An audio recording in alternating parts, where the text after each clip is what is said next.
Qu'est-ce que le frugalisme? Alors, c'est une notion dont on entend beaucoup parler dans les notions d'épargne et j'allais dire, de placement financier.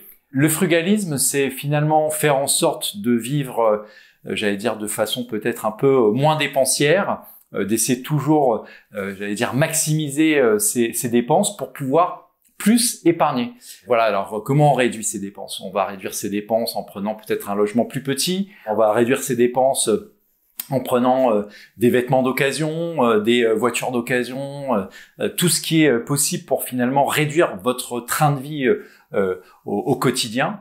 Ce frugalisme, il va, j'allais dire, finalement avec une logique de tableau, de budget. C'est toujours important d'avoir des budgets dans ses dépenses au quotidien, et ça va vous permettre d'épargner. Donc vraiment, la logique de frugalisme, elle a un objectif qui est derrière tout ça, c'est l'épargne régulière, l'épargne mensuelle dont on vous parle tout le temps. Alors, sur le frugalisme, il y a quand même une notion intéressante à rapprocher au frugalisme, qui est le minimalisme. Est-ce que c'est la même chose? Le minimalisme, c'est le fait de vraiment se déposséder le plus possible. Donc, vous voyez que c'est pas pareil. Le frugalisme, c'est dépenser de façon quelque part la plus optimisée, etc. Là où le minimalisme, c'est vraiment le fait de d'avoir le moins d'objets possible, d'être le moins, attaché aux objets, etc., etc.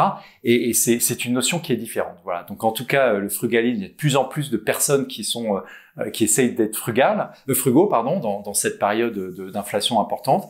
Et si vous avez des questions, des remarques, des suggestions, des envies sur l'épargne, quelle qu'elle soit, n'hésitez pas, on se fera un plaisir d'y répondre. Et on vous dit à très vite sur meilleurscpi.com.